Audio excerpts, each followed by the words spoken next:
Okay. Turn off my cell phone now, okay? Okay. Okay. Hello, niece. Hello, how are you, Mike? How you doing, my favorite uncle? As rich as ever. There's Okay. always an American expression, my rich uncle. So I hope I'm rich in knowledge for music class. Ask me a question. You are. That's why I chose you for my interview for my music class. Thank you. So please answer my question as you already have the knowledge. So the first one is, what musical genres do you prefer and why? Uh, well, I'm old, older, as you know, like your mother, my sister, Sophia.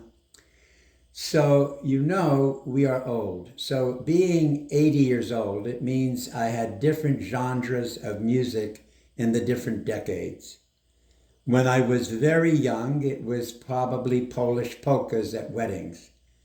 Then, when I was like 9 or 10, that would have been 1949, the music was called Hit Parade. It was a music of all on the radio of all the American popular songs. But then that was until I was about 15. But then when I was 15 in 1955, the music started to become different for me because my parents, when I was 15, took me to Broadway musicals, and my mother bought albums after you leave the show. They give an album of the soundtrack. So then the music genre I liked was Broadway musicals. Anyway, as an older person, meaning in my 20s, I liked African American music. And then the genre I liked when I was in my 30s was, I guess, what they would call today whatever is on the soul chart, the soul chart. So that was the genres I had in my life. Another question? Okay, thank you for the first one. The second question is, what are your favorite songs, artists, and styles? Well, it depended again on the decade, but if I look back on my entire life, my favorite artists are three women singers, vocal singers. The first one was a woman who is famous for being in The Wizard of Oz in the 1950s, and her name is Judy Garland. But I had never seen The Wizard of Oz. But when I was a medical student in Boston, my father got me a ticket to see her at the Boston Garden. That's like Madison Square Garden, but it's in Boston. And so when I heard Judy Garland sing what's called her Palladium concert, she became my favorite singer right until this moment. I went to her concerts, and she was my favorite artist.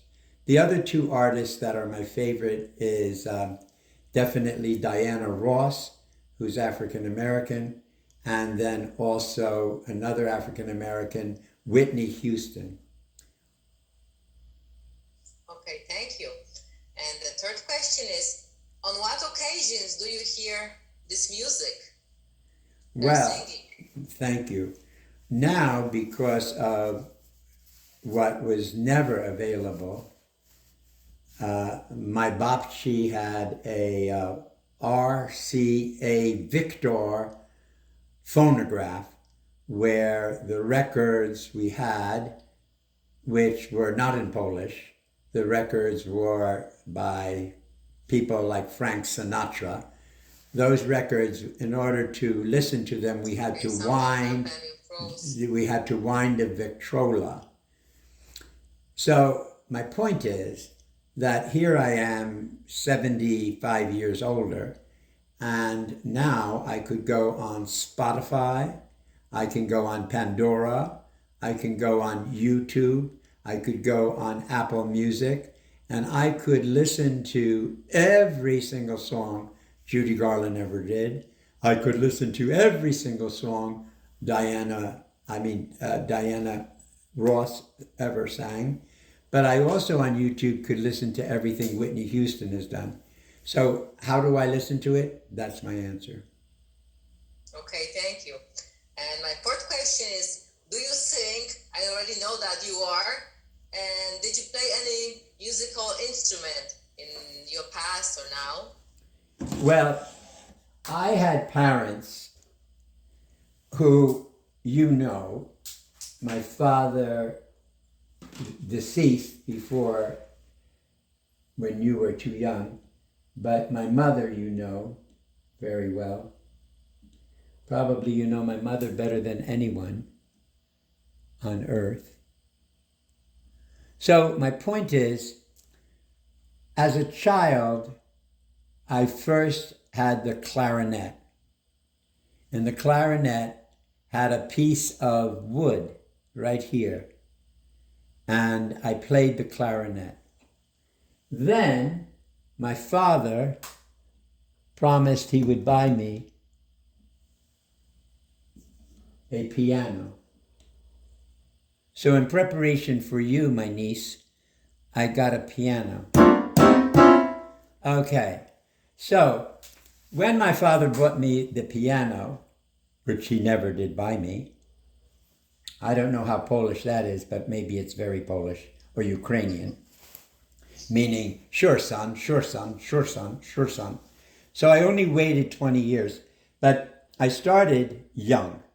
And I started not knowing how to read notes, but I started young doing this.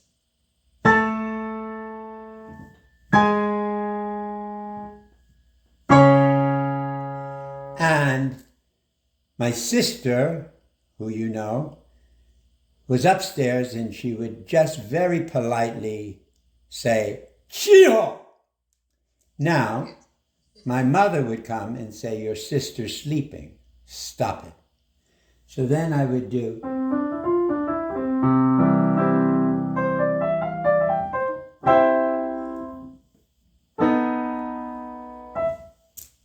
But it didn't work. They all said, stop it. So then I left home early. I left home at 17. And then I decided to play the piano without someone saying, shut up. All right, thank you, Mike. What kind of music do you dance to? What's the question? To what kind of music do you dance? To this day, anyone Polish here in the state of Pennsylvania, I go to the outdoor festivals because with COVID, I, like many old people, have to be very careful. But they have 2 times they play the polkas. And the polkas can be sometimes done without a complete COVID band. It could be done just by one man with an accordion, like this. And I dance and I dance and I dance. Now, that's the kind of dance I did before I was 11, right? But even before that, because my mother and father were not educated people, like I have, doctorate degrees, I have master's degrees, I have, oh my goodness, I get dizzy thinking how many degrees I have. I made up for my family that had none. So the point is, my father said to my mother, I don't want my 2 kids to not have culture. What's culture, Dad? I did not know what the word meant. So he said, kiddo, you see, and this is before television. This is before people were able to know what the other half lived like. The other half means, I remember at age 12 seeing a car called a Cadillac. And I said, Dad, what is that? He said, it's called a Cadillac. That's how the other side lives. So what happened when I was very young, I was sent to dance school for tap dancing. And I started dancing at the age of 4. And then I did shows when I was 5 and 6 years old. And I've been dancing ever since.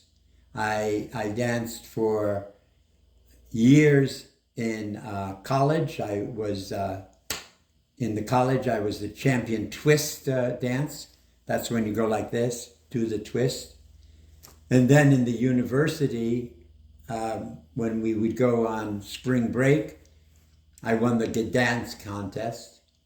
And then when I was in Africa, I did the high life. I was in the United States Peace Corps in West Africa in 1960.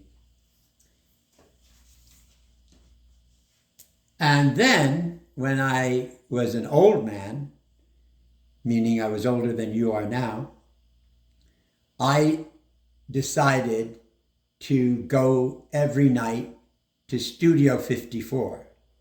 That was a television studio that Ed Sullivan used to have a television show from.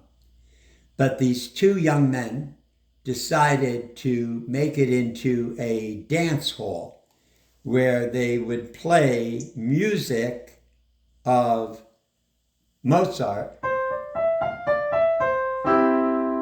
or Bach, and the very next minute they were playing pop, and the very next minute they were playing Motown, they were playing black music, they were playing Michael Jackson music, they were playing music even then not yet called rap, but it was rap music. It was singers singing like, "Mother, mother, there's far too many of us dying. Father, father, father, there's too many women crying." And they just rapped. And it always had a downbeat. But I always danced to the downbeat. I was at Studio 54 from 1 o'clock in the morning till 4 o'clock in the morning dancing. But excuse me, Dr. Tudor, how did you do your profession?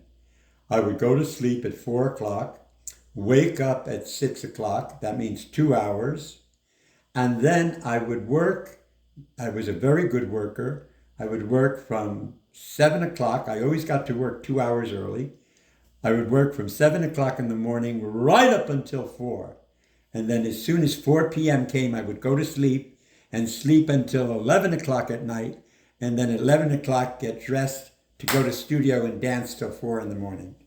So how do I attribute to the fact that I'm 82 years old and I don't look 82? It's because I danced right up until this year.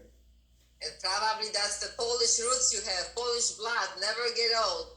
So now please tell me, how did it... 100 lat. There you Yeah, how about 100 years? Please tell me how, our family musical culture influenced your musical performance. Well, that's very, very interesting question.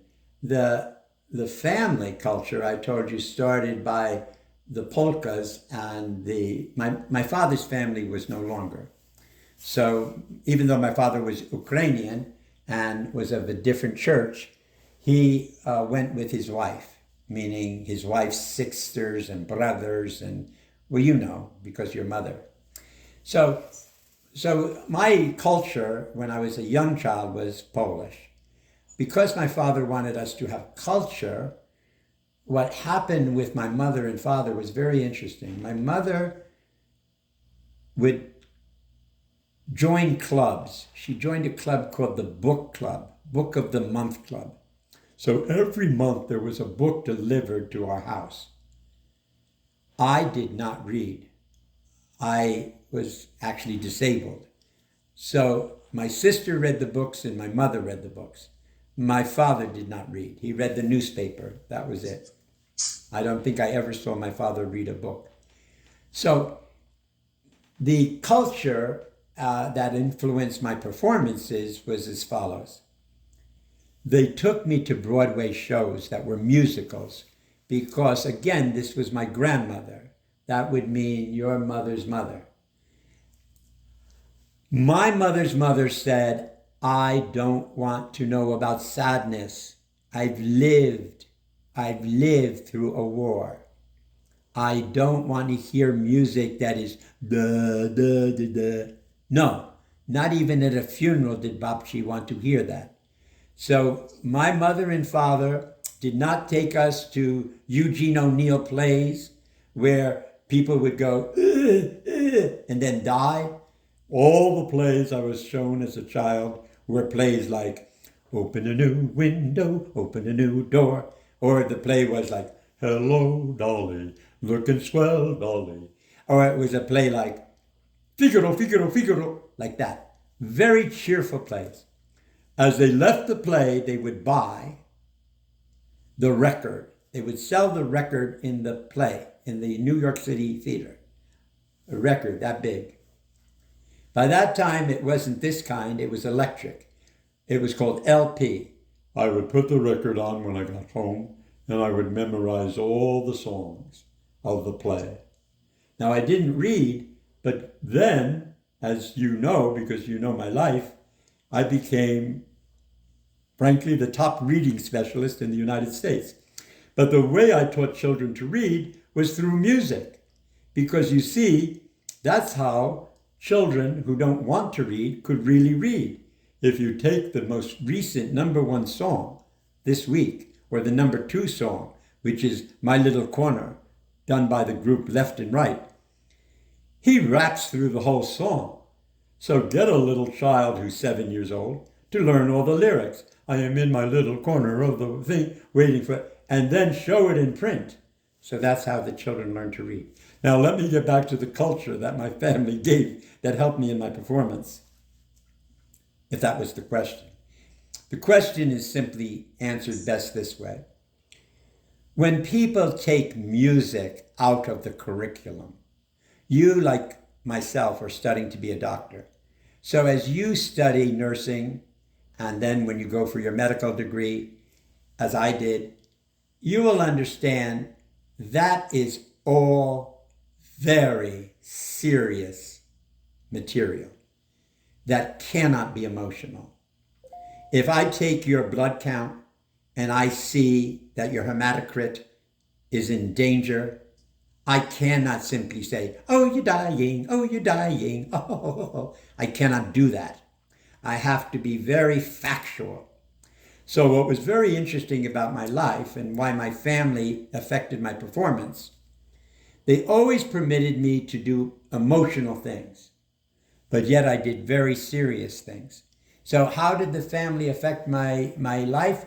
Was my mother was in the Metropolitan Opera Club, and every month she got a record of an opera. So again, at the age of 12, I read the libretto, but I couldn't read, but I would hold the libretto. But the libretto was in English, right? But the music was in Italian.